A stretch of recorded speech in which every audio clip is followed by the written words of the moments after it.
Well, hey guys, it is Shades of Resilience, and welcome to another live or another video about the treatment of mixed race people or even white skinned black people in slavery that sometimes often gets dismissed or looked upon. So I did a lot of research the last two weeks about this topic. If you're joining, I want to say hello. Thank you for watching. And happy 4th of July, everyone. Happy 4th of July. Happy Juneteenth. If I didn't get a chance to tell you guys happy Juneteenth, I want to say happy Juneteenth and happy 4th of July. So on this beautiful 4th of July, I want to do some history, some content on some histories about what the mulattoes faced. I know many of you are going to watch this on replay, which is cool. So I do have like lots of little pictures and imagery for this live. So we can talk about the history of mulattoes and the card rooms and the oct rooms, and we'll get into what they mean. Um, so yeah, I'm just gonna dive straight into it. So a lot of the research I did, as many of you may already know, is from a book that I purchased called The Color Complex. I've had this book for a few years now, and this is the book. So this is the book, The Color Complex. And so pretty much in this book, there's a lot of history, right? As well as I did my own personal history research about the mistreatment of mulattoes and light skinned black people. And specifically, when we deal with mulatto children, oh, when I tell you they were treated so bad. They were treated like an outcast during slavery. And one of the things I've learned just in general from doing research on colorism and also racism during slavery, everything matters location.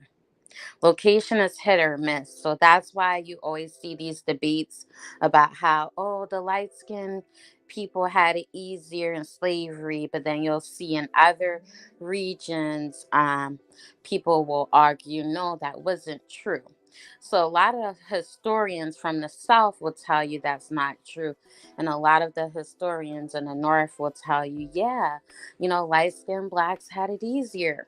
So when it comes to slavery, colonies and different things like that, there were treatment did vary based off states and different things like that. But for the most part, if you were black, I don't care how light you were, you definitely got mistreated.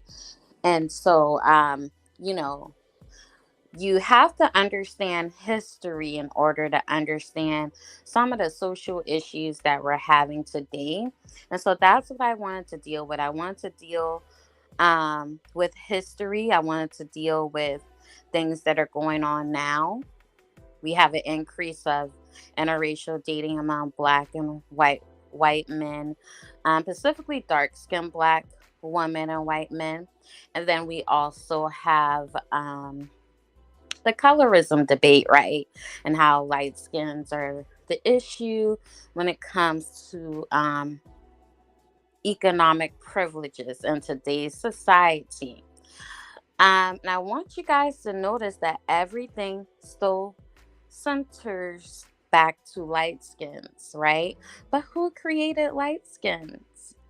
And so it's very funny how um dating and color and it all in history, it all ties in together into today and some of the social problems we see today. And so we're going to dive into that. I'm going to get into the history, and then the history that we will come from specifically is to empower light skinned people. So if you are new to my channel, I do make content to uplift biracial people as well as light skinned Black monoracial people who do not have a safe space or a place to share their struggles with racial identity within the Black community, or who have dealt with colorism in the Black community, and we don't have like that safe space to talk about important issues. So when I'm talking about the history, is going to come from a place to help my core audience um, better their lives and themselves. Nothing against any other color, shade, or race, but my this is what my content is about. So we'll go ahead and dive into it now that I made that disclosure. So pretty much this is from the Color Complex, page 13 towards the end, and it talks about how um the delicate matter of white masters' fornication with his female slaves also required attention. So, this is so pretty much specifically in like the 1720s, right? Because the slave owners were procreating a lot with their Black female slaves, as well as and when I talk about slaves, you guys got to understand it wasn't just Black and white slaves. There were all different type of people of color, even the Indians. But we had a lot. There was a lot of mixed race going, and because of the racism during that time, the whites did not want their genes what they call contaminated, which is like a racial insult. And so when we look at the one drop rules actually stems from racism. That's why, if you notice, even if a person is biracial, 9 times out of 10, especially if you look at my complexion in a picture, this is how I get really light skin in the winter, but in the south, y'all seen some of my pictures look different, where I can be like medium brown. I'm To some people I might not even look light skinned, depending on the summer heats in the south where I live. So my complexion varies. So most light skinned people most biracial people who have like my same skin type, they're gonna be considered Black, especially where I come from in the south. So, and it is a racist thing, because it's a control thing, it's a power thing, and we'll get into that later. So I'm gonna just kind of give you a background of how they were mistreating mixed race people. So let's explore the mixture and the reason these slave owners were messing with the Black females. So it says here, this is a topic, one that most whites would rather have avoided. The practice was common enough for the resulting mulatto children to become a problem in the colonies.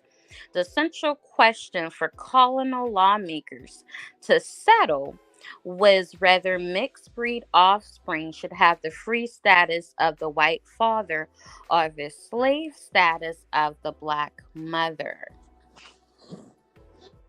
Hey there. You get tan in summer? Yes, I do. I be getting real tan in the summer. Um, and then in the winter, it's like I look like Meghan Markle. I don't know, but it's funny how my skin tone changes. But yeah, so I'm gonna let y'all know how the mulattoes were treated. Oh, you guys were treated really badly. And I'm not biracial per se, but I do have like that quarter, or the what we call the 13% of the mixed race ancestry. So I still would have been subgroup in the mulatto mixture. It's crazy, like how they were back during those days. And even today, the black community would rather the light skinned black people not be a part of the community. That's a form of power and racism within the black community.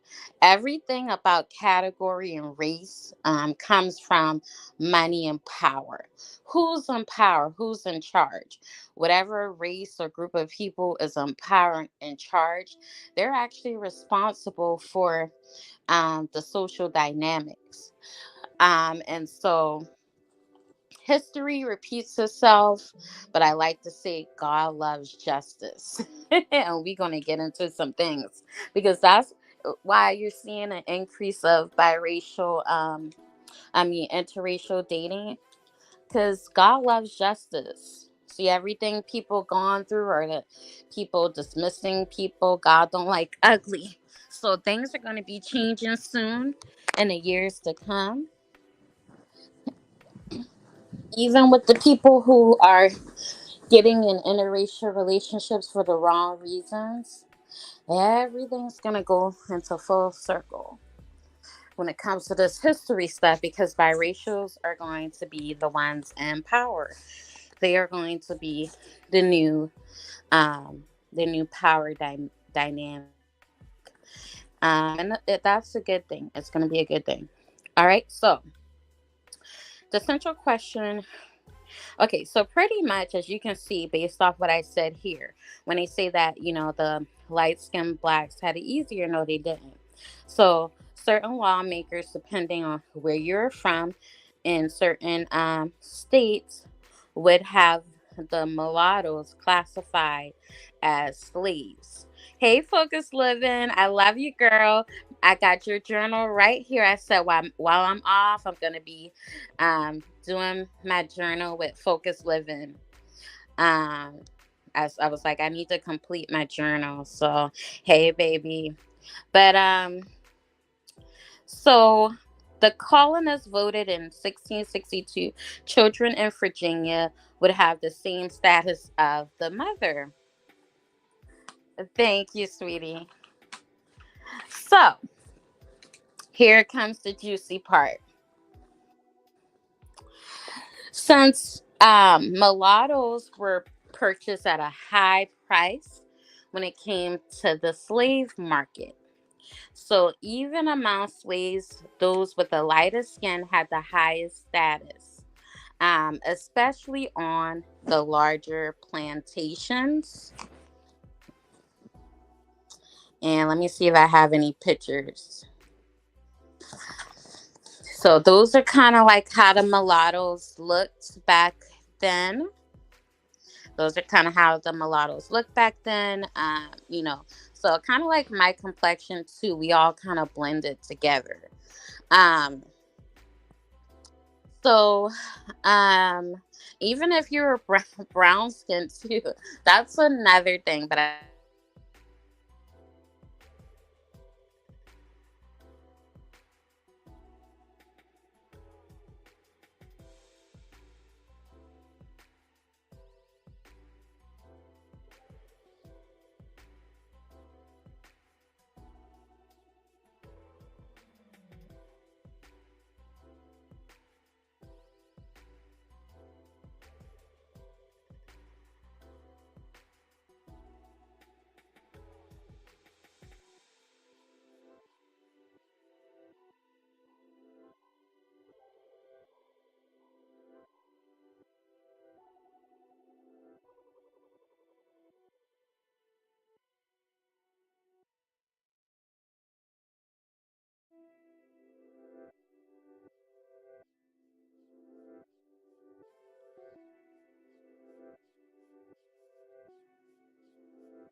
All right, guys, can y'all hear me now? I had a call come in and it like totally interrupted the live. So Um, but I see I'm back in business. So, yes, I can put the picture back up. Let me put the picture back up.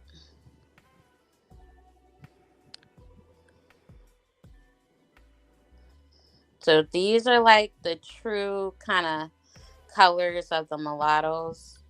This is actually from the Feast of All Saints.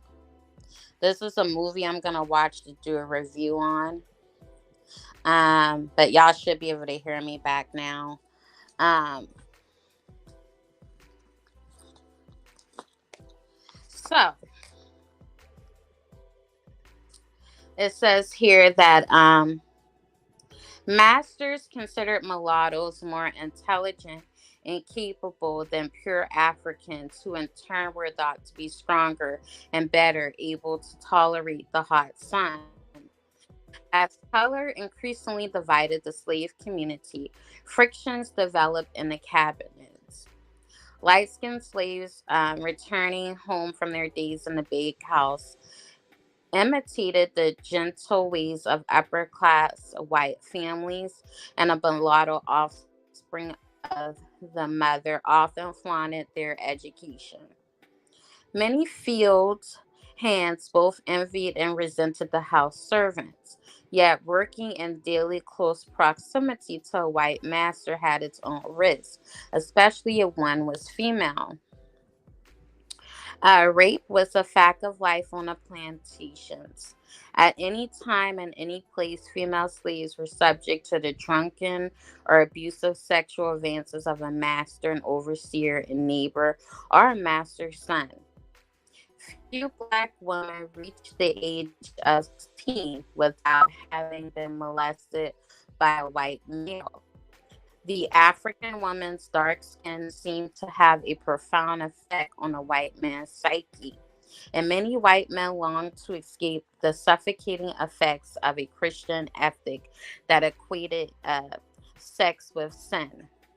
Southern white males nursed at a black servant's bosom as infants, often experienced their first real sexual pleasure as men in the arms of black women.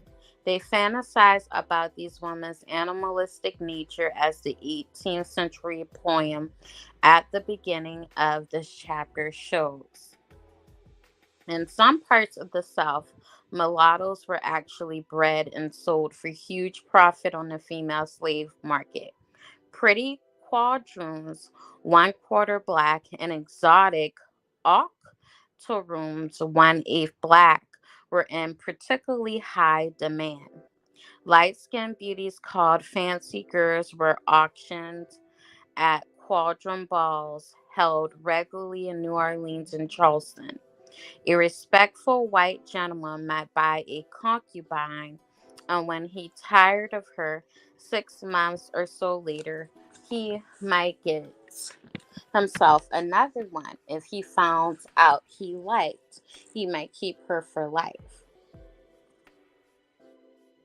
So, as you can see, the mulattoes were heavily prostituted and the sex slaves, so they were used more for sexual pleasure.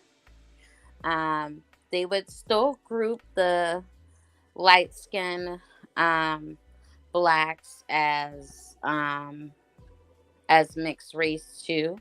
So they would still kind of, and I believe those is what we would call like the mammies. People do say it was dark skinned mammies too, but like I said, it all just depended on the region, the state, the person, the slave, on who was a house slave. So from both of my analyzation, both lighter blacks and dark skinned blacks were in the homes. And oftentimes you'll even see like a weird justification for interracial dating between black women and white men. So you'll hear some black women say, well, they always loved us from the beginning, and from the beginning, you shouldn't be proud of that because that was from a sick place, an ungodly place at the time. Um, so, from what I've gathered about mistreatment of um, mulattoes, they were outcasted a lot. They were also like um, given like prostitution for sexual pleasure. Um, and some other information that I found out was about the one drop rule has racist origins where they wanted to punish mixed race people and not allow white genes to be contaminated. They wanted the light skinned blacks in the house because they thought they were intelligent and capable of learning how to be like house people. And then when you get to the dark skinned people, they felt like they were stronger and can tolerate more. And we can even see that in today's society. It's just a different term. Now when it comes to beauty standards, the only way for really a true, in my opinion, for a real true, we want this thing to be truly diverse and inclusive world would consider of representation of all people.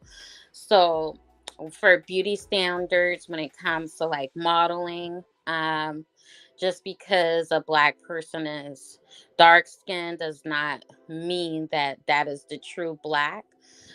Historically, blacks have had variety of skin tones and shades, specifically depending on the region of Africa and their tribe and culture where they were at. So we've always had different hues, different colors. Um, and then for um, oh gosh, lost my train of thought. What was I trying to go with that? So yeah, beauty standards. So with that being said, I have seen that dark skin models have surfaced, which is great. I think that's one stepping stone to fixing a problem, but it's not the solution, right? So we need representation of all the melanated women, dark, light skin, yellow, medium, brown. Everybody should be included in representation of blackness. The one drop rule was a way to control blacks and to not allow you to biracial people too. Let's just keep it a buck. So instead of you having your own race as a mulatto or biracial, they're like, nope, one drop rule. You born in America, you're black. You're not going to be considered white and black. That's essentially what they wanted. Now things are changing in the modern world, such as 2024. We are like allowing people to, you know, consider themselves biracial, but in actual reality, when it comes to the law, because the law has not changed historically, and we're in 2024, it don't matter if you're biracial. If you have a black parent, you're considered black. African American. Um, and so that was this is everything is political and everything. When I said God help me figure out what everything is about, even what colorism. And Spirit said power and money. Power and money. I said, God, I said, why would because remember the video I made about the white guy being in an interracial uh relationship with a black woman who hated white people and light skinned blacks. And I was like, God, what is it? Spirit, tell me. Because, Spirit didn't let me understand a lot of it actually until me doing history. History, boy, my people perish for lack of knowledge. You got to understand history to understand today. So that relationship was based off power, lust, and sometimes money if the black woman is successful. In her case, she's not successful. She was a African from a poor country. So he didn't care because his lust for her overruled the bad flaws she had. And so, thanks. Thank you. Back. I'm glad you're back listening. Thank you. Yeah, I had a call come through, so it paused my live. Thank you, Mardale. Thank you guys for joining. Thank you, for Light for your support. I appreciate you, brother. I like your content too. I look at it from time to time. But yeah, so um, let's see, what was I going with that? Yeah, so you have to understand history to understand what's happening now, because a lot of things don't make sense. Like you even see divestors saying how like they want to create biracial children, and but they hate the light skinned black woman, or they envy us, or they feel like we're taking a black man. All of that is lies. Some things I've learned from studying history is that everything is a power move and everyone has an agenda, especially online when they have platforms and stuff like that. So I'd be like, what is their agenda? What is really their agenda behind what they're doing? So a lot of the things from what I've seen, um, is that there is an agenda, and I'm gonna keep it real with y'all. I'm not trying to scare anybody, but there is an agenda to do a reverse hierarchy. And what they essentially want to do is they want the hierarchy to be dark skin, brown skin. Um, no, so the hierarchy essentially they want white a white woman will still stay in the hierarchy for a beauty standard. So the white woman, then they want the dark skinned black woman. They accept the brown skin, but as brown skins are starting to notice in the black community the mistreatment of light skins, biracial, brown skins are starting to separate themselves from including themselves as dark skin. So we have that. So the hierarchy: dark skinned woman, white woman. No, white woman. Well, really, they do want to replace the white woman because white men are starting to get tired of white women. So essentially, they're trying to make the beauty standard dark skinned woman, a white woman. They won't turn on their race completely, so it'll be white woman. Then you have brown skin, and then the mulattoes, and a light skinned black woman will be all the way at the bottom. And I'm what you call the light skinned black woman, and that's fine with me. I don't have to be people's preferences. I think preferences are bad anyway because they're not based off genuine love. So I rather whoever likes me will like me for who I am, because I'm not on anybody's hierarchy list. And as far as what black guys go, historically, even today, black guys still put light skinned women as the top, the hierarchy for the beauty standard. And that's another thing. We can move on to the dating. But why did I bring this up? Everything is about power. So there was a period in time with the feminist movement where white men were very upset with white women. So there are like there are like social dynamics, even in history, where a white woman and the white man were at odds. And so those white slaves started to catch feelings for the slave woman. A lot of the times I'm gonna watch this movie. Let me pull up the image again so I can show y'all. Okay, you see this movie here, The Feast. So all right, so The Feast. I'm gonna watch that movie and give y'all a review on that.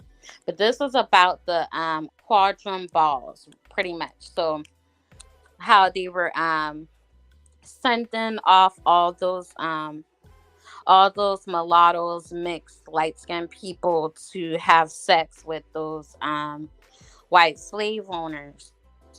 Well, yeah, and a standard should be a mix of everything. Yeah, it's all about replacing and not equality. Yeah, it's not about equality, and that's the thing. I glad Focus Living said that. So that's kind of like the agenda. The agenda is never about equality. It's always replacement, right?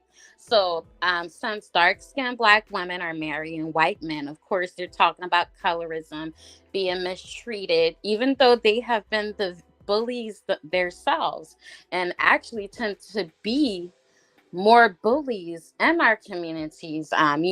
Of course, they're going to tell the people who are in power, which white men still reign in power on a large basis. So whoever has the power controls what the narrative is socially.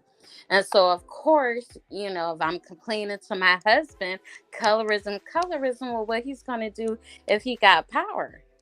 So that's why you see it's still not even equality, even with the interracial pairing of the coupling, everything is still about money and power. So instead of saying, well, hey, you guys are all beautiful, no, I'm gonna just highlight dark skinned women as the new standard for y'all instead of it being everything. And so this is how I think. You guys don't have to see it this way. This is how I think based off me studying human behavior. I have a degree in social work, study human behavior. I read a lot of books when it comes to psychology and stuff because I just find that stuff interesting. And so I tend to see the big picture and I see things in a different light that sometimes not everyone can see. But I can guarantee you this is what's happening. Because socially we're seeing it happen. If it wasn't happening, I would have never gotten discriminated by interracial couple.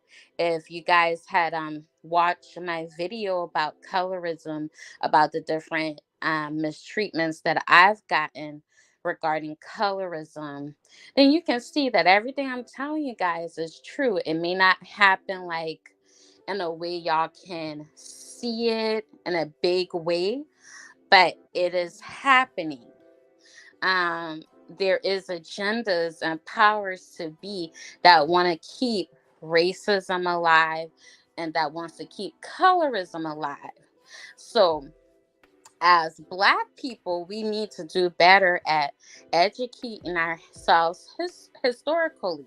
There's nothing wrong with dating outside your race, but you have to understand history before you date outside your race. Like for me, if I date a white man, um, historically, I'm gonna make sure that he has like no racism issues or no color issues or no black woman fetishizing issues. So it should just be simply based off I'm beautiful, we got a good connection, that's that.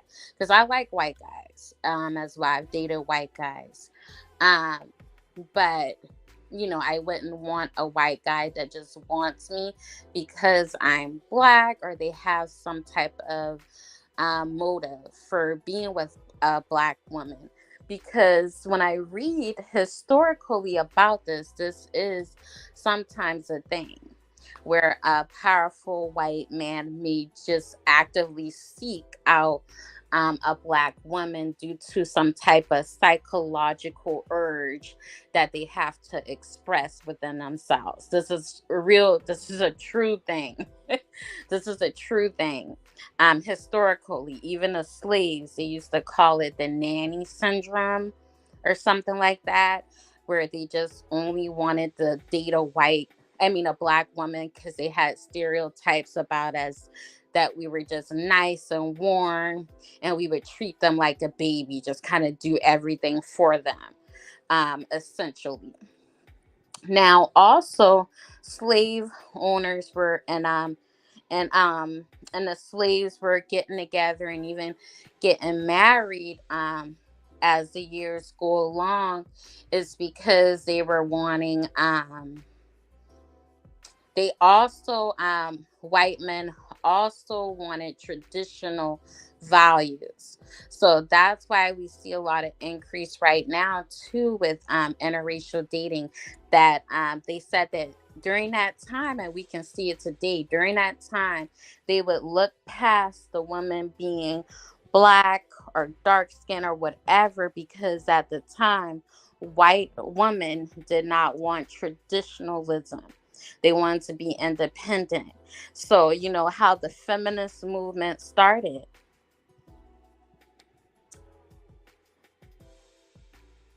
Thank you.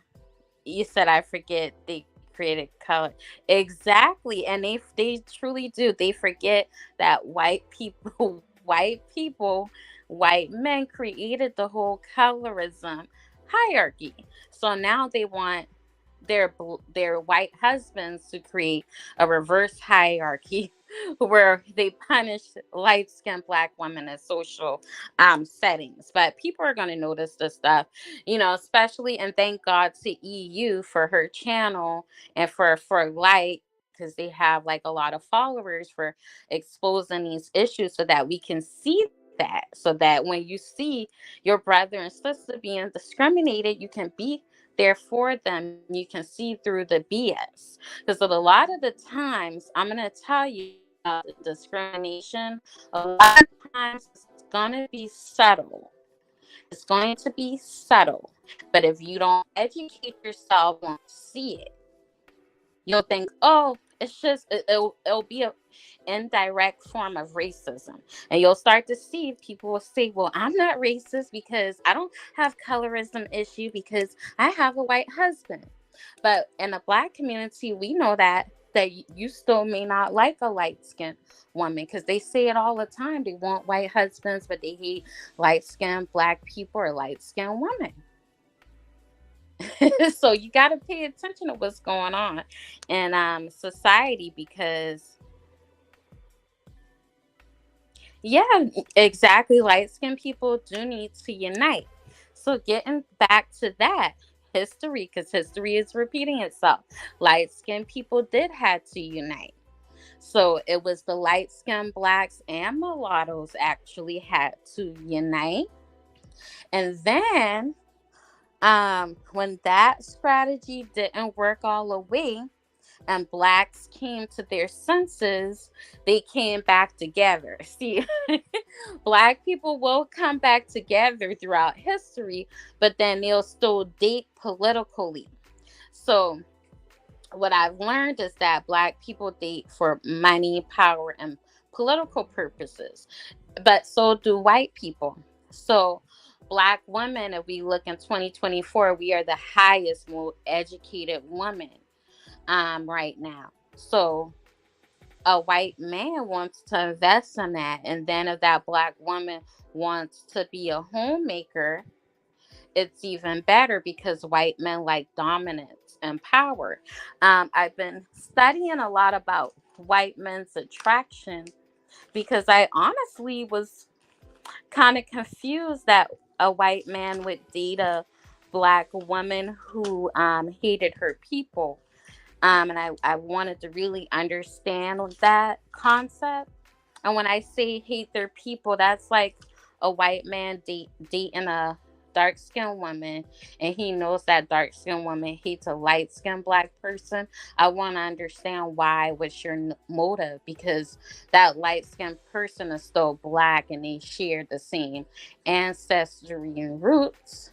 So why would you be okay with that? I wanted to understand the psychology behind the attraction, and it's not good. It's not positive and it's not good.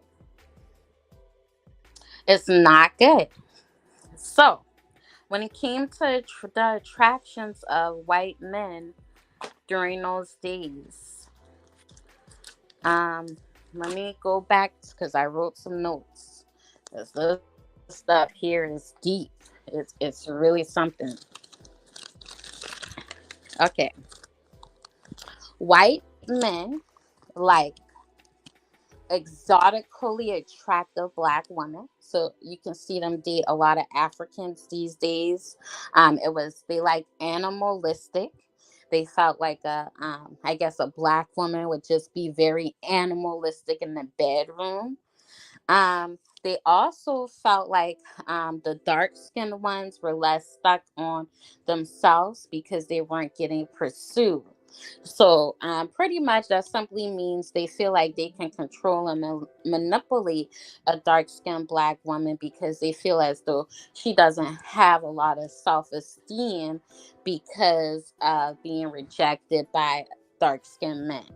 This is real serious. This is even in history in the dating section of the Color Complex book where they talk about this. Why white men? Because they had a politician named Douglas, I believe. He was a white man, and he said these things. Like, this is some real historical evidence. Um, they When it came to light skinned women, white men felt that we were kind and warm. They like long hair. They like that we look familiar, that we look similar to white women, but we're slightly different.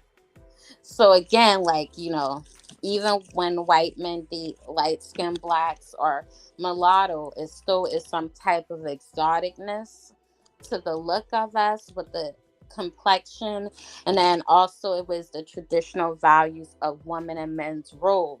So black women tend to like a traditional role of cooking, and so they stated historically that white men and black women always paired better together due to their viewpoints when it came to money and also um, temperament. So I thought that was interesting. Now, as a black woman who stayed white men, I can't say that some of that is true as far as the reasoning. Like, white men, they do like to have a strategy and plan for the money, so that can be a turn on for a lot of women. um they also are good lovers. They want to take care of you. They just want you to cook, clean, and stuff like that. Me, I don't have a problem with that. But there are women who are more like alpha, independent.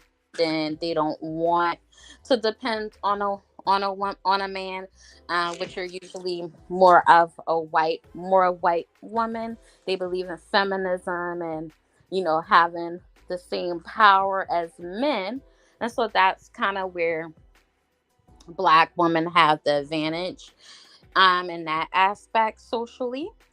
And so that's why you'll see white women, they'll get a black man that's struggling and builds him up because they like that power. They want to be in control. Keep in mind, these are generalizations. I don't think this is a thing for everyone. I'm just talking about the different social observations that we can see.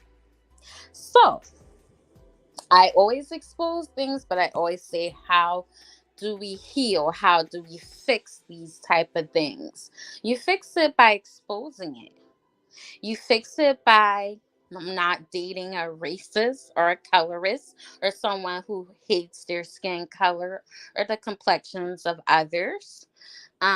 You date people who are culturally diverse, who are cultured, who are educated, who read books. You know, pretty much me. I'm dateable.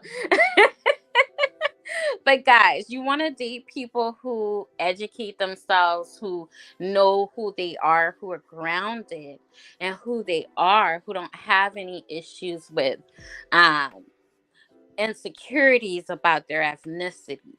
And so pretty much anybody who has to bash their ethnicity to be with someone of a different race, they are not a very good suitor to date interracially. But we do find those couples still exist, and it's about they don't love themselves. They're self-hated. Um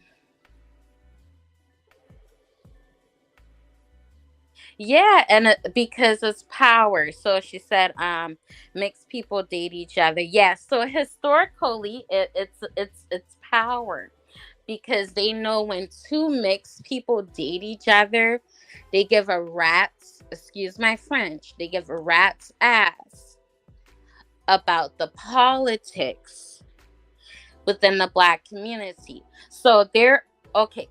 Let me break this down a little bit better. Let me go to that section of the book.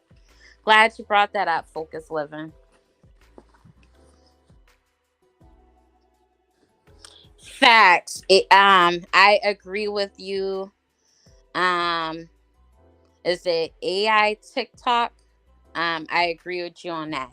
So for me, I'm a light skinned black person who's, mostly black with like maybe 17% white. I would still classify they would still classify me back in the days as mixed, um, but I'm light skinned black. But even myself, I'd rather date a light skinned black person or a white guy. Those are just my preferences.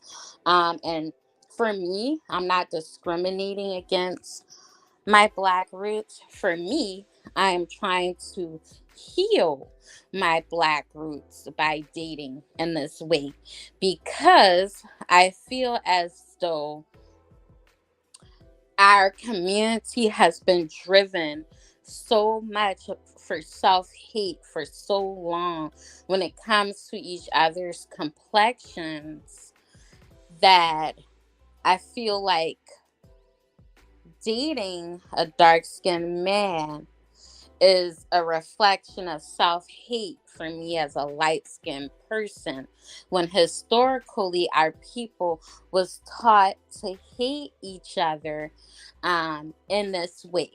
So dark skinned people were told the only way they can make it in life was to date a white person or a light skinned black person.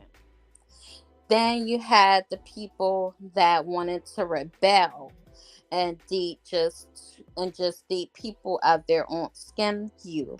And then you had the interracials who was just like screw it all, screw everybody. With it's very complex. The racism, the slavery impacted Black Americans in a real profound way.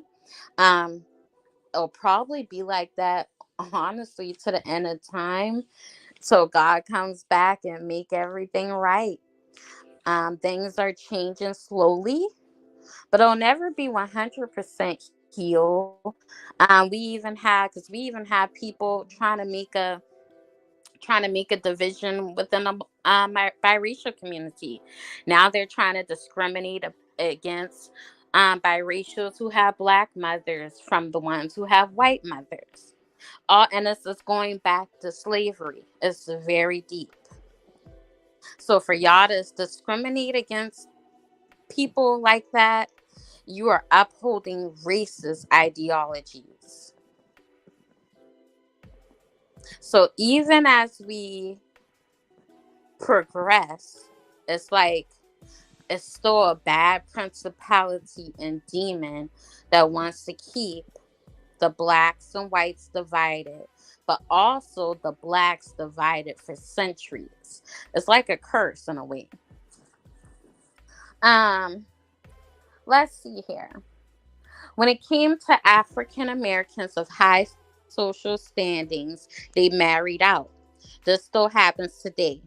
Enough have done so to inspire a variety of theories about the reason. One hypothesis is that blacks still perceive whites as superior and married them to elevate their own status or as proof of their success. Another theory holds that powerful people are simply attracted to each other and that high profile blacks have few opportunities to marry other high status blacks. Whatever the reason, the marital selections of prominent blacks are viewed politically, provoking concern that these role models may be sending a wrong message to the black community when they choose to marry whites.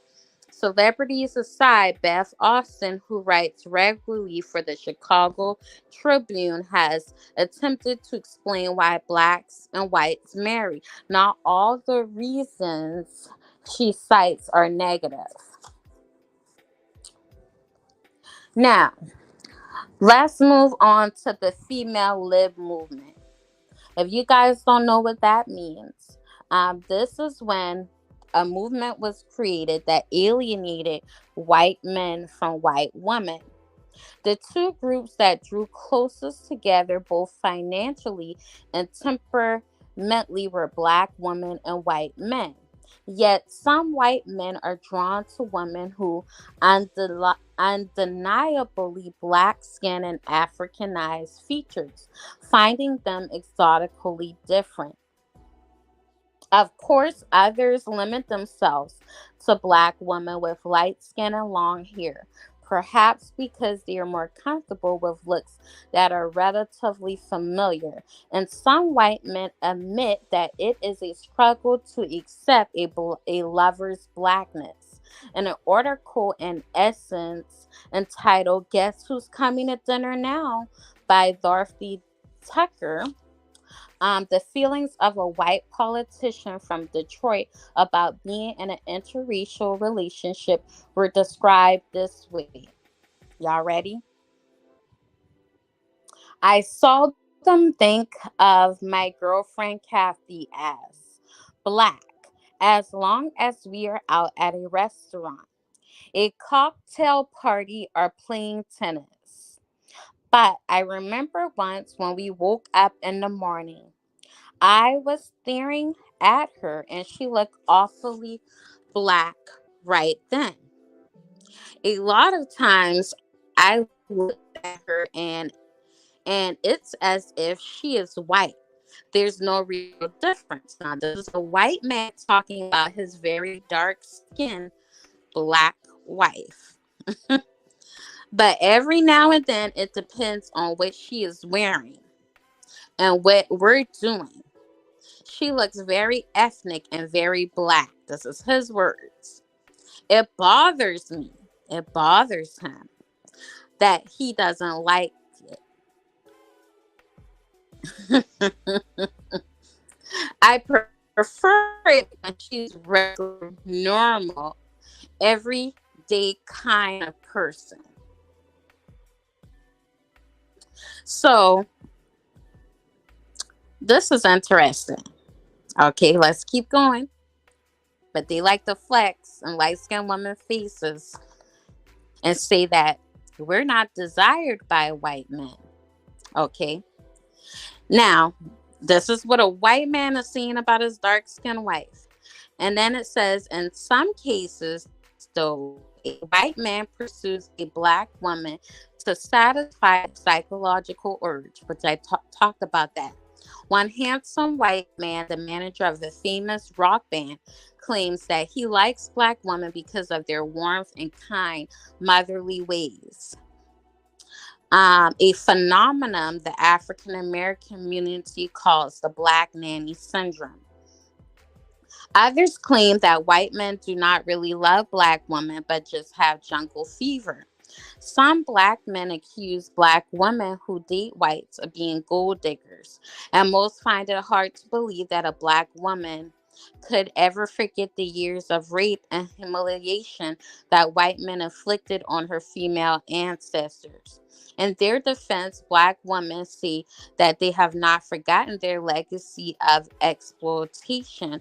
But as one Black woman who is currently dating a white man puts it, why should we deprive ourselves of each other because of the history that neither of us had anything to do with?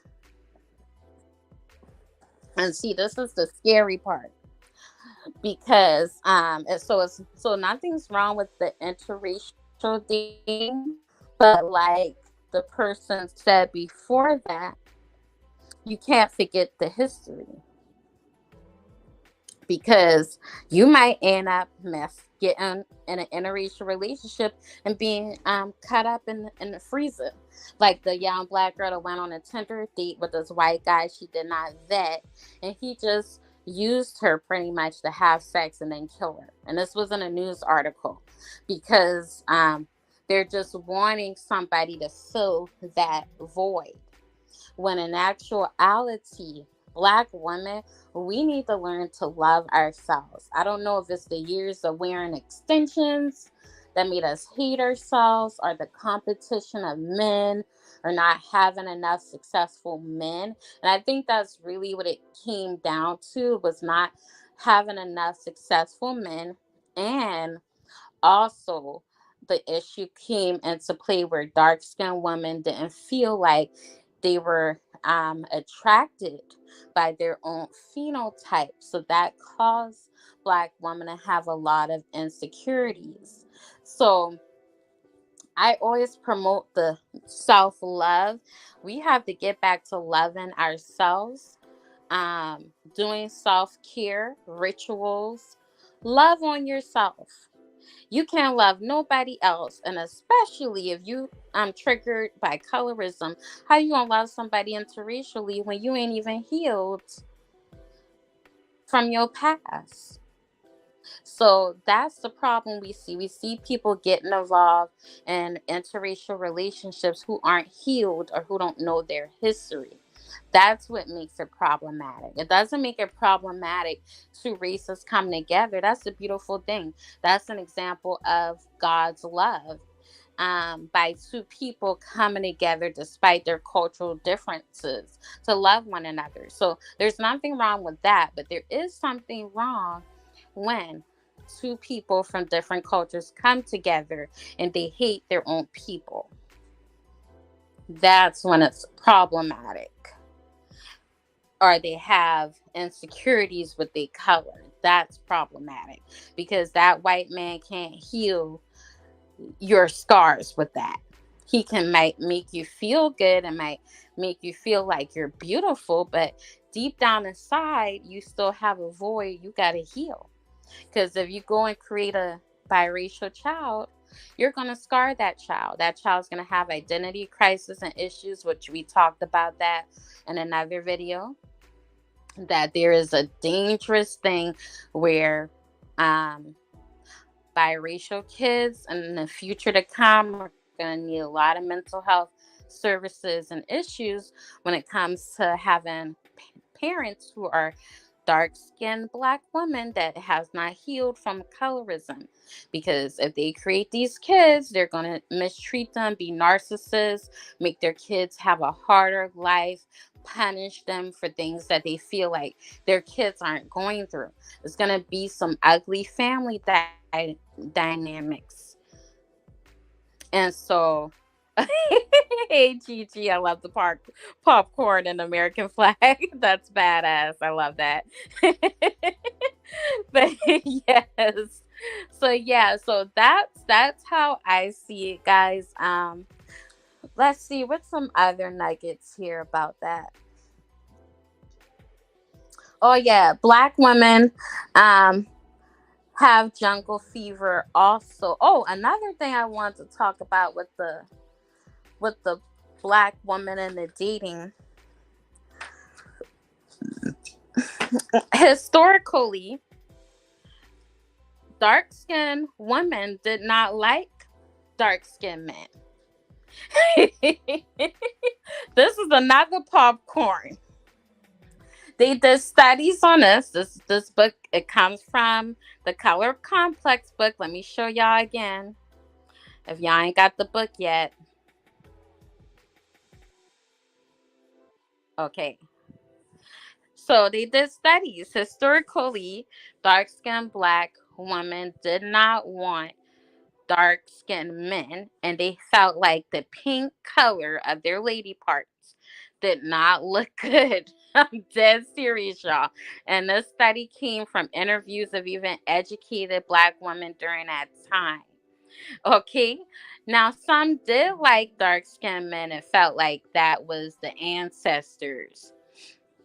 And then you had the light skinned blacks like me. Yes, yes, the ones that didn't want to date anyone that wanted to date out or date light skin. They had talked about us too. They told us that we didn't want to be a part of the community.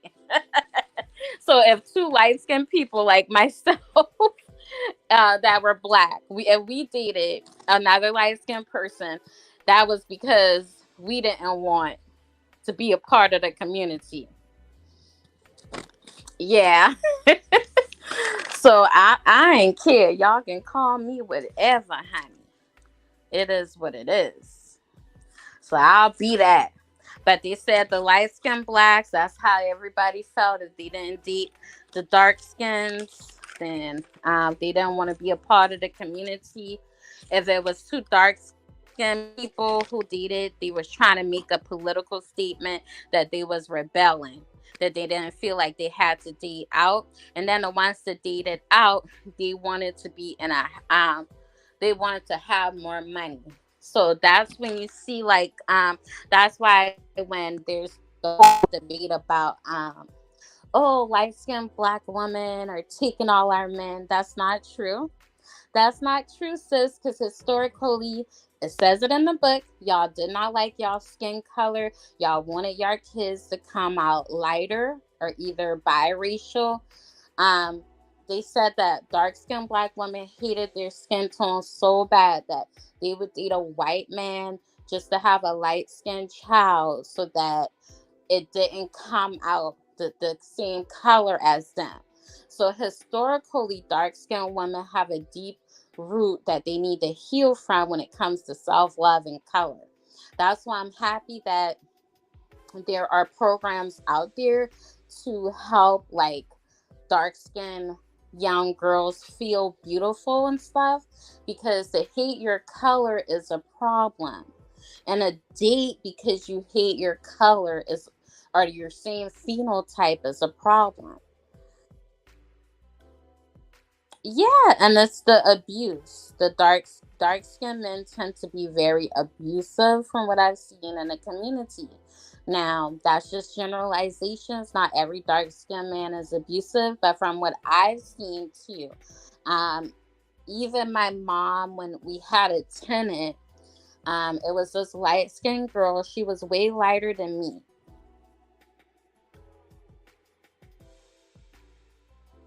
Yes, yes. So I agree. Some people did want to have a better chance at life, but did hate. Some did very, very hate themselves, according to the study that I'm referencing about. But yeah, for like genuine relationships, I have no problem with that. I'm a big supporter of interracial dating. Um, I'm just not a supporter of people who date interracially and they hate light skinned black women because we look alike. Like I've literally taken pictures of myself with my biracial friends and we all blend in. You wouldn't even be able to tell the difference that I was monoracial. Some biracial people are even darker than some light skinned black people. So I just have a problem with the people who get in relationships or they teach their biracial kids that they are going to have it easier in life because they're lighter. I don't believe in that. So And a lot of the times when it comes to dark skinned women and white men relationships, those are built around those insecurities with color. Not all, but a lot from what I've seen have, because you'll see them videos and YouTubers bashing light skinned people all the time. And I'm like, well, why did y'all create them? Make it make sense. So I feel like if they feel like that, they should eat their own phenotype. Um, but yeah, so anyways, um,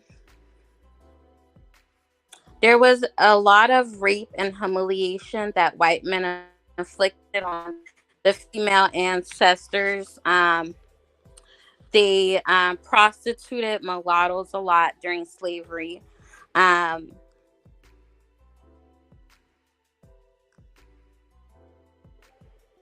what else? I'm reading this book, y'all. This the stuff is fascinating.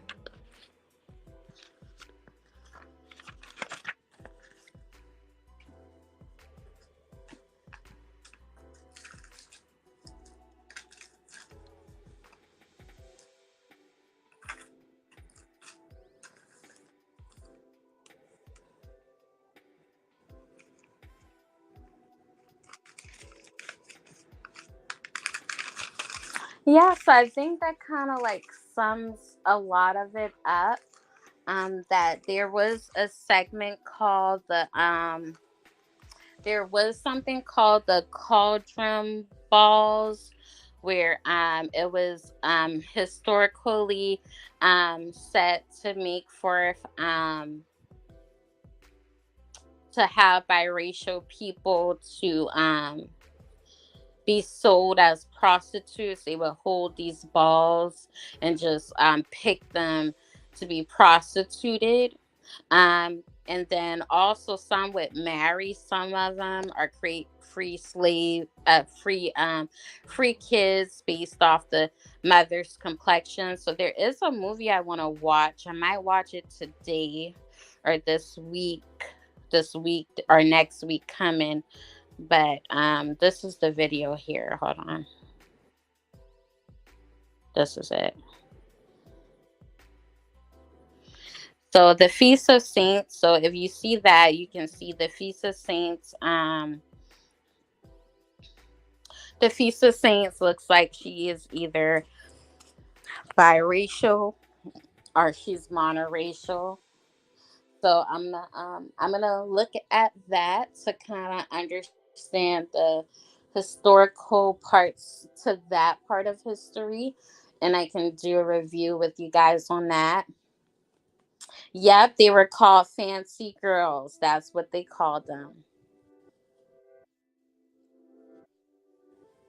Yes, yes. Oh, yeah, cauldron balls. Yes, Gigi. Yes, yes.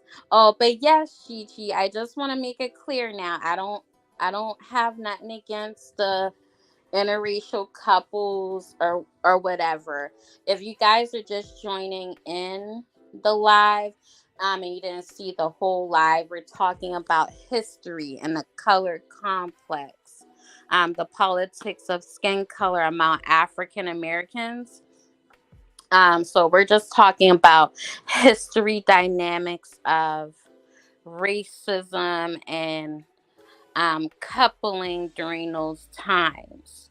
So it wasn't always positive. A lot was actually negative, and a lot was done to try to have a better economic advantage. But it wasn't all based off love. Oh, thank you. Okay, I just wanted to make sure. Um, because y'all know me, I'm kind of controversial, but I try to bring it back to a place where we can heal and come together as a people. Now I'm coming up with my own theory called the light skin code. So I'm coming up with my own theory, y'all. And I want to think about the name. I'm gonna do a video about it. But pretty much, the code is this, because history repeats itself. The code is this: to pretty much, the pretty much do not apologize for being you. First of all, because you don't have no control what color you came out.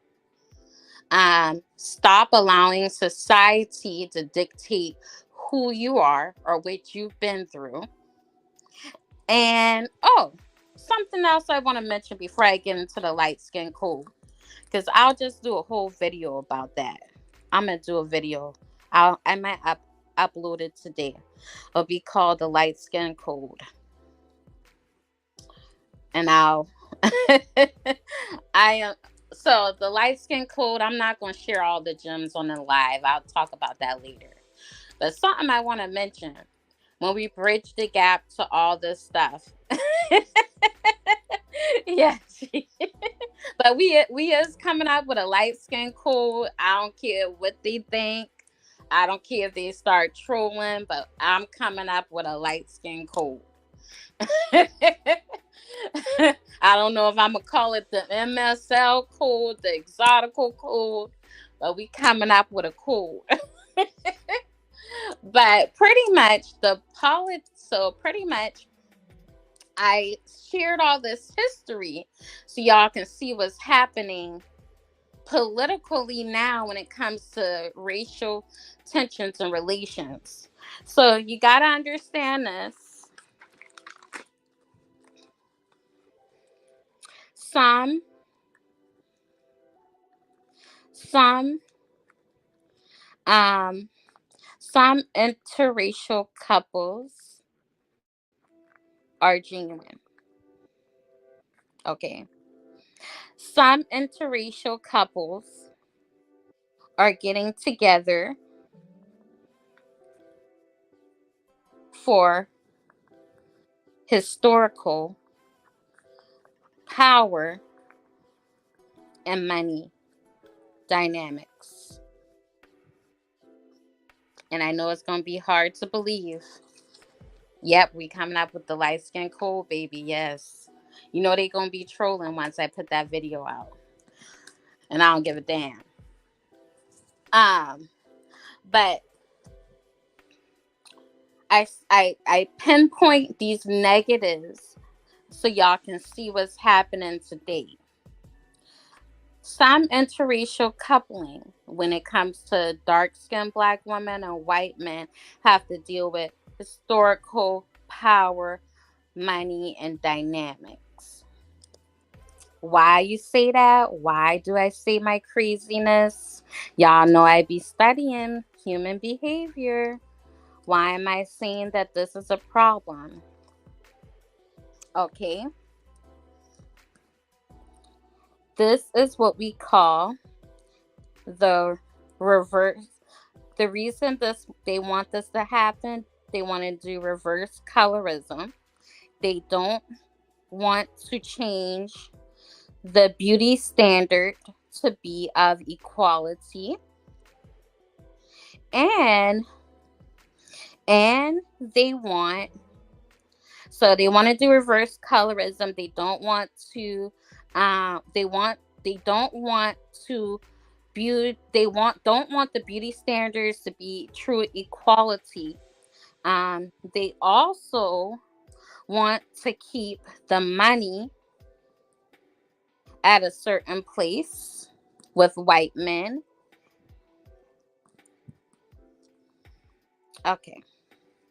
Now, why do I say these crazy ideologies and ideas? All you gotta do is read history. So in the color complex, in the dating part, when he talked about the different reasons why some of the black women would date out. Oh yeah, they shade us all the time. Oh yeah. So the thing with white men is white men don't care. They don't care about the dark skin or the light skin war. But when they do get with their woman, and there are women who secretly hates light skinned people are saying, well, hey, um, they did this and he did that to me, and say I'm rich. I'm a rich white man, and I got power um, in different areas that impacts people economically. I can do some things to punish those that punish you. And the crazy thing is, with the colorism thing, never once has light skinned black women punished dark skinned black women. The punishers were actually dark skinned black men that has punished dark skinned women. Dark skinned men has rejected their own phenotype. Dark skinned men has made them to feel less desirable. Now, if you want to punish the light skinned woman for dating them, I don't agree with that. I don't agree with light skinned women dating dark skinned men that are colorists. I don't agree with that. I kind of don't even agree that light skinned women should date dark skinned men just in general. That's just my opinion because of the colorism tension in our communities. But to punish the female that did nothing to you is crazy to me. And the crazy thing is, the colorism that is happening is coming from the same phenotype. It's coming from the same phenotype, but yet you're punishing light skinned black women. So, what is it about us? Is it that you feel as though we're desired by every male group? Because that's the secret. As a light skinned black woman, I ain't never had a problem. I now date a Middle Eastern guy once when I was just like a random date, from dating app. I've dated Spanish, I've dated white. I've had no problems finding men attractive to me. And so when they're getting with these white men, it's like, wow, they treating me so good that I don't want another woman to have access to that. So they're going to the extreme to try to annihilate light skinned black women, especially if you biracial. They hate y'all even worse.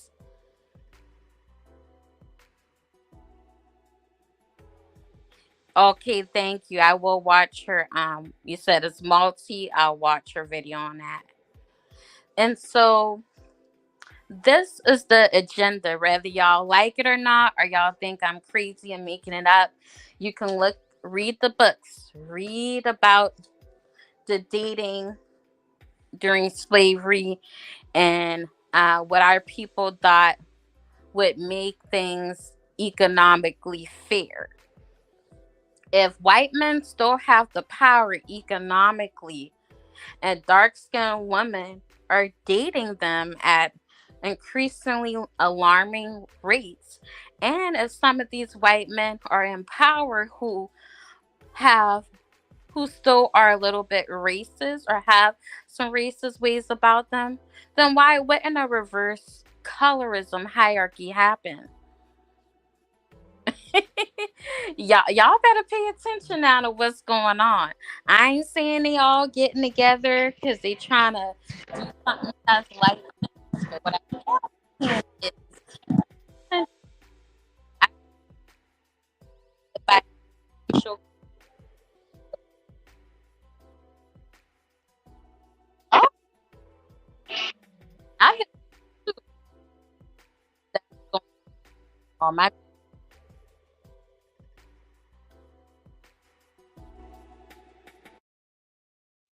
another thing too is that when you look at the media and the media, oh, that's the thing, media is a big power propaganda. Media controls everything. So if I'm a white man and I'm powerful and I have My dark skinned woman say y'all light skinned bees was doing this and that to her.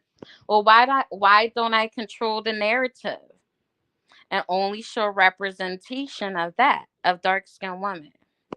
So that's why I'm always a big component of all shades matter, all lives matter. When it comes to politics, I'm neutral, I'm moderate. When it comes to the whole colorism, all shades matter. Because um only showing dark skinned black women does not create equality for black people when it comes to entertainment and the media. The way that we have equality is showing representations of all blackness, including biracial black people. So you should have, if you're gonna showcase people of color, it should be dark skin, it should be light skin, it should be brown skin, the yellow, the biracial, the um the Meghan Markle passing. Show everybody. Give everybody the spotlight. Give everybody equality. And because, yeah, they really are, not only are they trying to ice us out the entertainment, they want to exit us out money altogether. It's like across the board. It's even at the corporate level of us regular jugglers. It's getting bad to where my subscriber told me she feels like she has to work remotely as a light skinned person. It's happening everywhere. And also, you have your own light skinned people doing you dirty because they hate themselves, or so they want to be so accepted by the black community that they'll even mistreat their own people, their own phenotype when they get in position of power. And that's a bitch. And that's hell.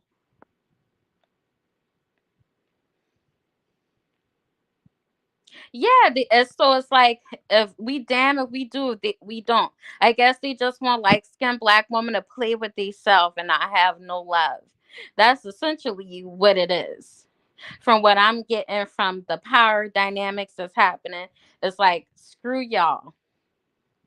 And you're lucky if we hire you, or y'all stay employed, because color discrimination is real. I know Dulcie K, we talked about it on a live before, but it's another thing I want to talk about. The color harassment in a workplace is all about light skin. And the color complex book, she talks a lot about light skinned people being discriminated in the workplace. So, yeah, self-hating when they do that. Yeah. And inferiority complex. Yeah. Because it says here, someone named Tracy Walker um got discriminated while living in the South. Um, her first supervisor was promoted and replaced by a dark skinned black woman named Ruby Lewis from New Orleans. Walker was initially encouraged to see someone of her own race as her supervisor, but it soon became apparent that the new supervisor had taken an immediate and strong dislike to Walker. Whenever Walker, who was several shades lighter, asked Lewis for assistance, Lewis would take the opportunity to put her down.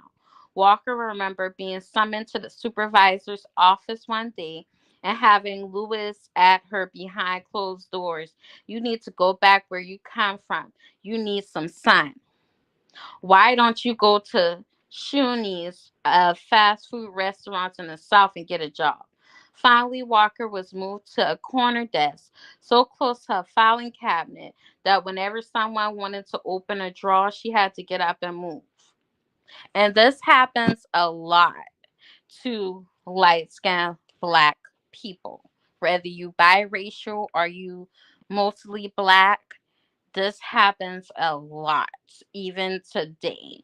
I'm not going to read the whole story about it, um, but this happens a lot. I've been the victim of this on several jobs, actually.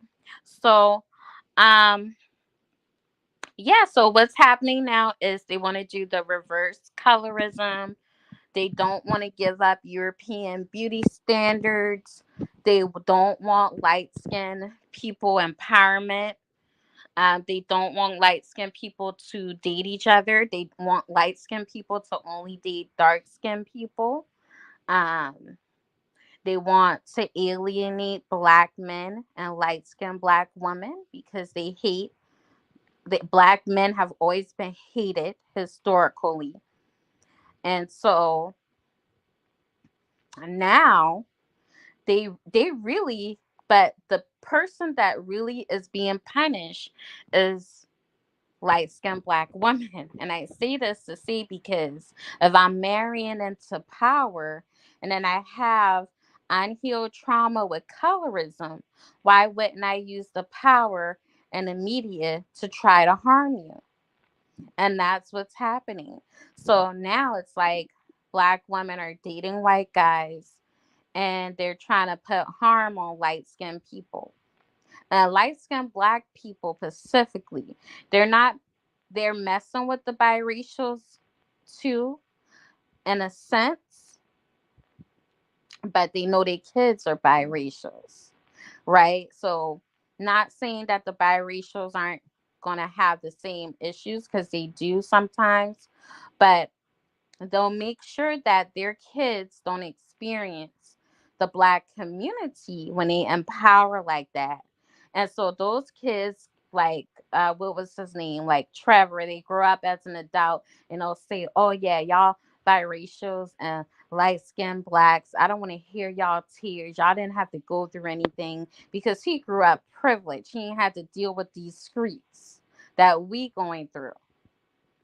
You see what I'm saying? So you have those type of biracials I call the saviors. They're thinking because they grew up with their black mom who talked about colorism, their white father who was well off, they went to nice schools and stuff. They might have not had any color discrimination. So they feel as though we're making it up. We just don't want to accept our privilege. But if you're behind but raising these streets with the rest of us, and you had to deal with your blackness a good bit of your life, you would not be trying to be a savior. That's for damn sure.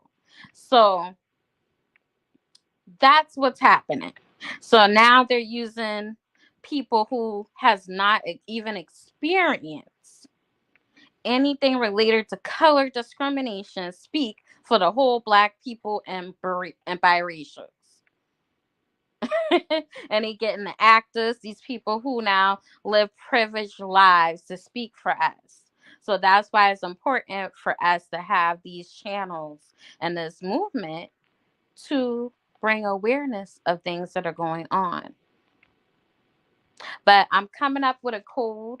I'm going to think about the code. I'm going to pray about the code. But we're going to have to stay on business. One thing, I don't let them mistreat me when I go to work. If I feel like somebody trying to mistreat me because they think I got it easier, I don't play. I do not play. I remember when I needed to get um, some information from somebody who was doing a little bit better than me in an area that I wanted to improve on. My superior tried to block me, and I know she did it because she felt as though we have it easier. So I was not getting a lot of support like I needed to because I'm light skinned. So they feel like, oh, she's light skinned. She probably not has so much advantages in her life that she don't need the help. But one thing about me, baby, one thing about how to raise my mama, how the way my mama raised me, You ain't gonna play with me all kind of way. I'ma still get what I need. If I gotta call a person, put them aside, get the secret knowledge, read the book, whatever I gotta do, I'm gonna do it. And that's how I want y'all to stand on y'all business as light skinned people and biracial people. Stop letting these people play with y'all. I don't care if you at work, stop letting them people play with y'all all kind of way. Like, no. I can catch you not. They can have a meeting right now at work and say some untrue stuff, and I'm gonna write bust a bubble, and I'll be diplomatic and play the game so I don't lose my job. But I will say, oh wow, I hate that this colorism is happening. I experienced it as a person who is light skinned. So, I feel the hurt from my dark skin kin folks. But I ain't gonna let nobody play with us in a public way and make it seem as though we got all these millions of privileges and where we have life just easy. Everybody's giving us things because we're light skinned. That is the furthest from the truth, the furthest from the truth. So, yep, and they hate on biracials with the white moms, and that's becoming a thing too. Yep, and it's coming from one thing that I've noticed, and I'm just generalizing, but I've noticed that dark skinned black women tend to be very, very colorist and racist. I don't know if it's because of the trauma in the black community and with black men rejecting them for so long that made them hateful and bitter. But I've noticed a good 70%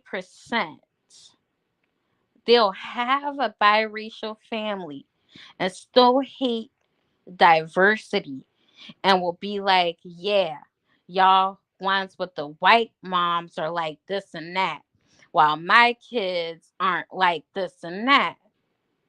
It is so demonic. Like, oh, it is just awful. It is just awful. One thing that I've noticed about the biracials with light skinned moms is that none of this foolishness happens. And they're the most educated and cultured people.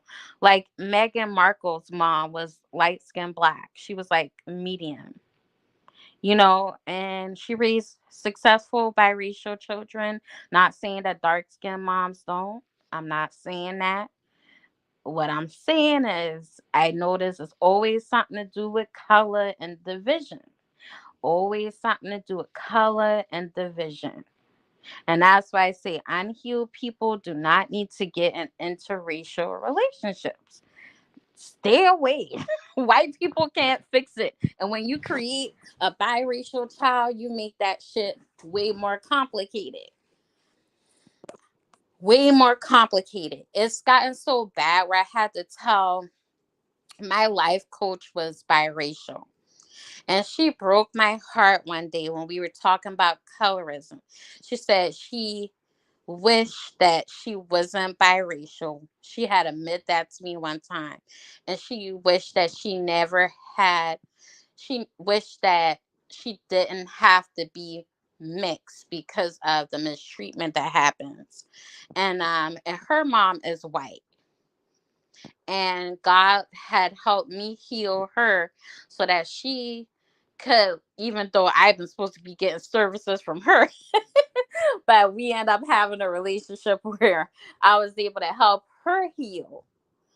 Um, but oh, middle class, yeah, yeah. I don't know. I don't know much about the Meghan Markle's family. I just know that the lady looked light skinned to me when I saw her at the little wedding. Um, So, just using that as a analogy.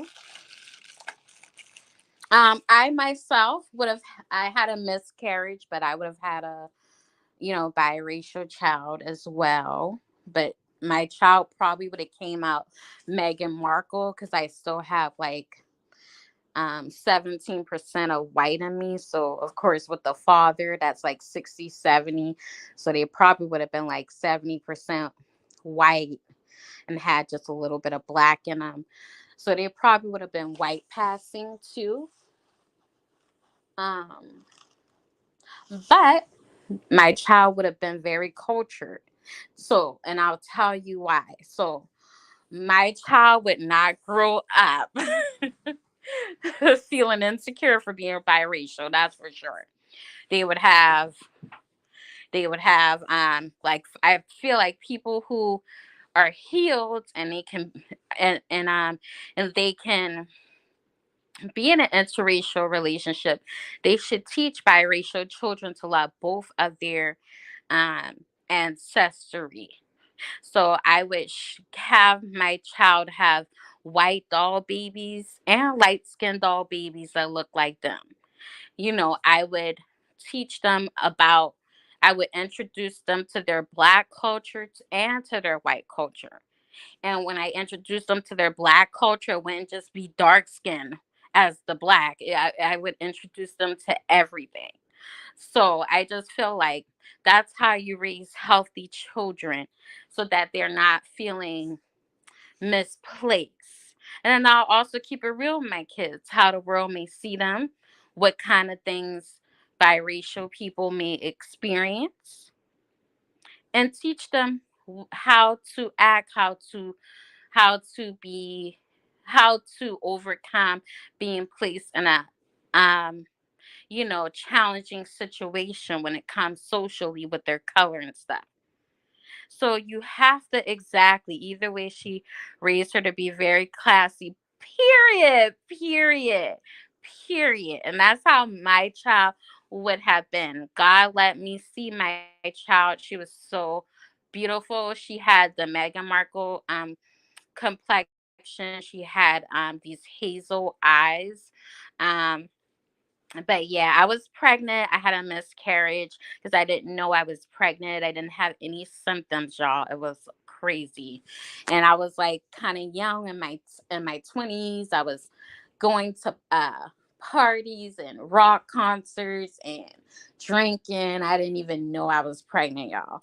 So but God did. I always been spiritual even at my lowest points of life, and I was able to see a vision of my child. So that was pretty cool. That was like a supernatural experience for me.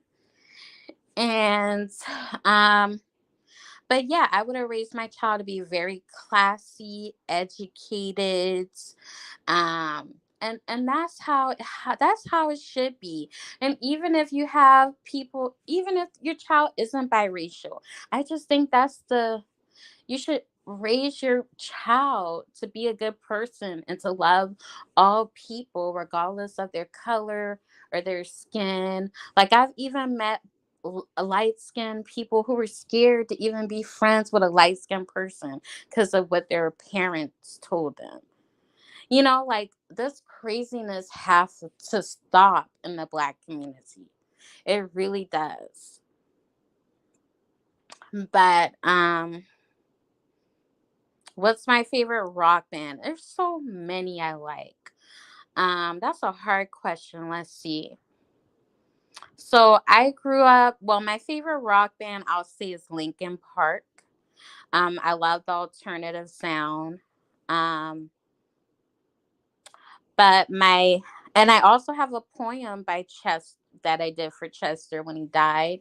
I might read that poem to y'all.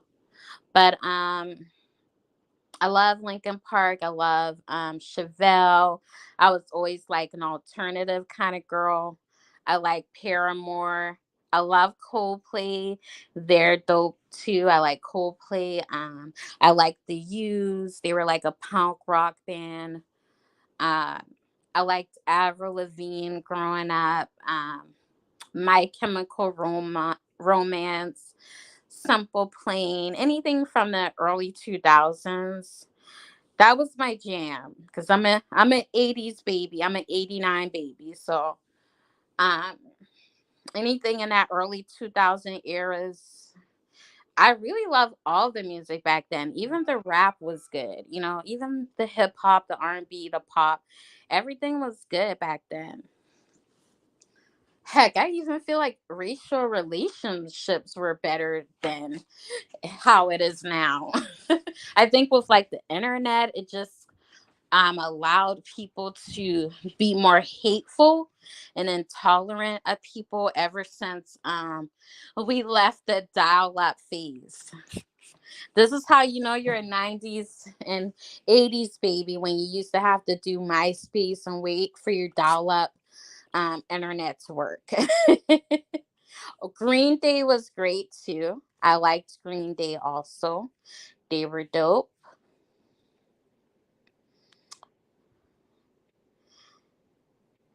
But yeah, let me read the comments. I think I read most of them.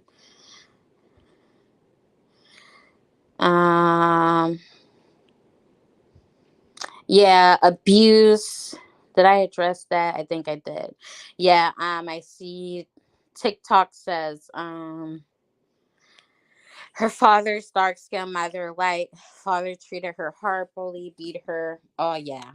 That's a common thing in the Black community. That's another reason why I tend to not want to date um dark skinned Black men. They do tend to be abusive. Like I said, just generalizations. Not everyone is abusive. Just where I come from. Ooh, where I come from in the South, the way the people are where I live in my hometown, you have to be very selective of who you date.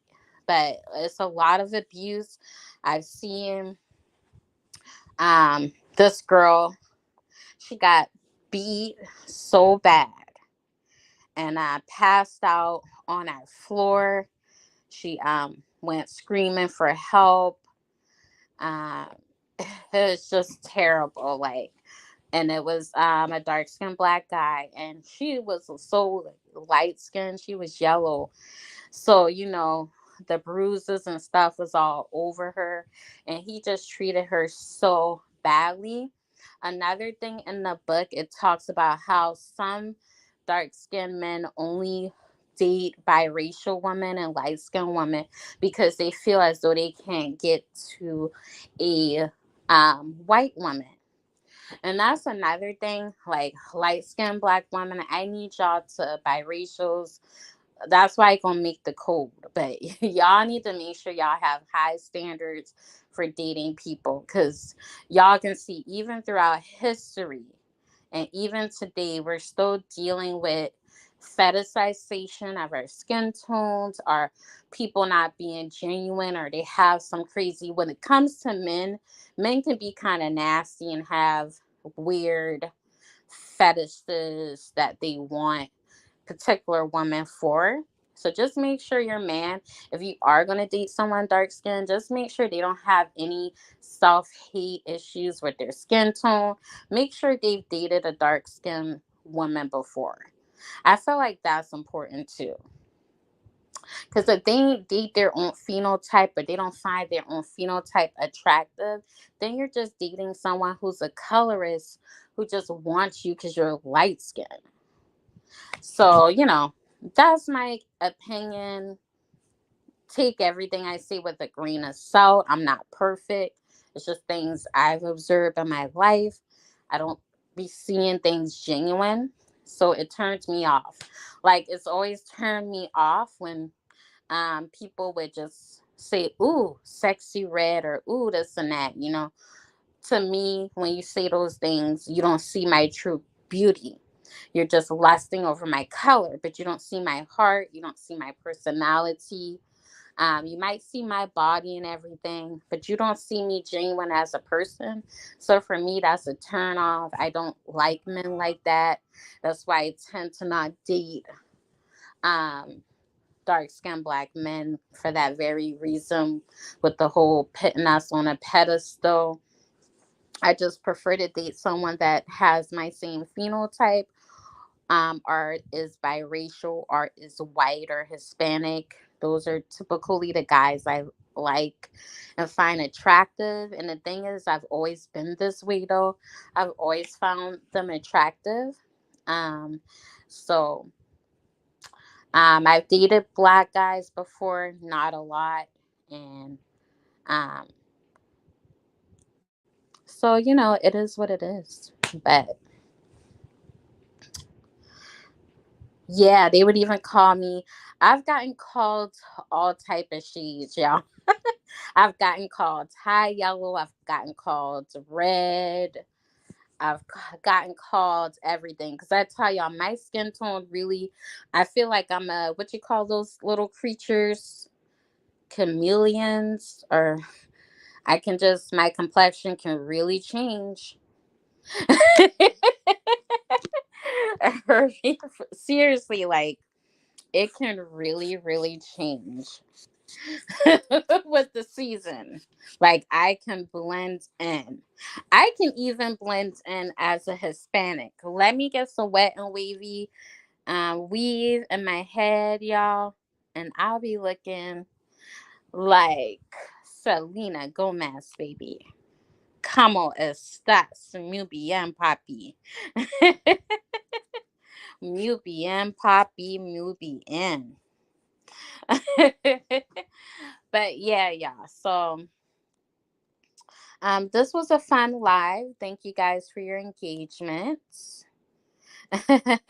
Meow. That's right, meow, Poppy. I'll tell y'all one funny story before I end the live. So, I used to be good at Spanish, but then I kind of lost it because I didn't have anyone to talk to. But I did have, by the time I had met my Spanish friend from work, me and my friend Yalila, we would go to the Spanish restaurants. And y'all, when I tell y'all, fine behind Spanish man came and served us. So me, I am very, very I can be classy, but I can be freaky and bad when I want to. Especially when I've been drinking. So I can there's layers to me. There's layers to me. So it just depends on what side y'all want to see that day. But that day I was in my fun mood, you know. I wasn't being conservative, and I said, well, y'all tell me what to say in Spanish. So I laughing at my friend. She talking shit in Spanish because I can't hear. So she's saying some funny shit to her other Spanish friends that been with us. I've been like, bitch, what y'all talking about? I say, well, I'm going to flirt with his ass in Spanish. So they, ha, ha, ha. They laughing, they laughing, they laughing. So I say, so I told her, I said, I'm going to say this, I'm going to sing that song you play for me. And she was like, what you going to say? So I said, I'm going to say, Papi, Papi, Papi Culo, Papi, Papi, Papi Benami. Y'all, that is such a nasty song in Spanish. So when a little waiter came, I was like, hi, Poppy. So that man he laughed so freaking hard, y'all, when I said hi, Poppy. So he, getting our drinks and stuff or whatever. So then I said, you are very I say you are very caliente.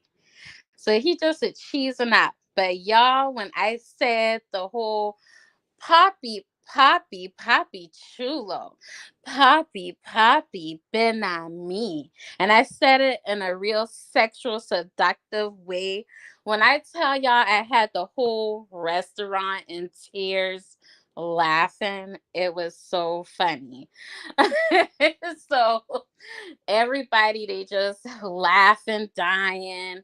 My friends laughing, they dying, they've been drinking. They been like, don't give her no more of that shot. or whatever, and we just had us a good time. But he was too fine, y'all. He was too fine. The boy ain't know what to do. He never had that happen to him. He just frozen. So it was so funny. But yeah, I've been known to be a little naughty gal from time to time. I like a little shock value. I tell y'all I'm controversial. Shades of resilience. I'm controversial. But yeah, shock value. It's the Sagittarius in me. We have to be adventurous and do some wild shit for entertainment. But yeah, y'all enjoy your 4th of July. I'm about to get up and get nice, get dressed, help my mom. We're gonna cook a nice 4th of July meal. And at least you guys celebrated 4th of July with me in the correct way. So, it's about exploring history and fighting for our freedom and independence. She's just saying, I like you for her richness. Thank you. Oh, Malty is a Sag. I know that's right. Sag vibes. What's your sign, Gigi?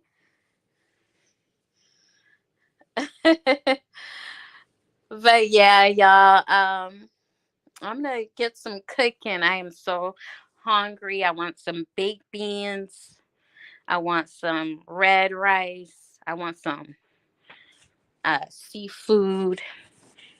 I want the works. So I'm gonna get up and make it happen. Virgo season. Oh, Aries. Aries is the soulmate. That's why we be vibing. Yes, I love me some Aries vibes. Top of some herb. He says Virgo season. Boo, Virgos. Boo. Okay, Aries is the soulmate to the Sagittarius. So that's why I be like, everything Gigi be saying, I be in agreement. So and y'all quit playing with Gigi. Y'all quit playing with her. Cause Gigi is the shit. Period. So they need to put some respect on your name. But yes, love you too, sister. You're so fun. I love your channel. Very entertainment. Um but yeah, I'm gonna go, guys. I gotta watch that video Malty did recently. You guys told me to check out. You see, it don't sound. I don't care. Screw them. They can't make me not like you. Screw them. One thing my mom used to say, she used to say, my grandmother, rest in peace, never got to meet my grandma because she died before I was born. But my mom said, my grandmother used to say, um, um, when people don't like you or they envious of you, she used to say, fuck them all before, oh God, what was it? Fuck it all before you let them scratch you out or beat you or something like that. But anyway, screw them all, Gigi. Screw them all. Continue to do you, be you. You make great content. You have a lot of great topics and positive gems to share with the world. So you see me trying to figure out what the thing is. I'm mad. I can't even remember the phrase. It'll come to me. But I know Grandma been standing on business.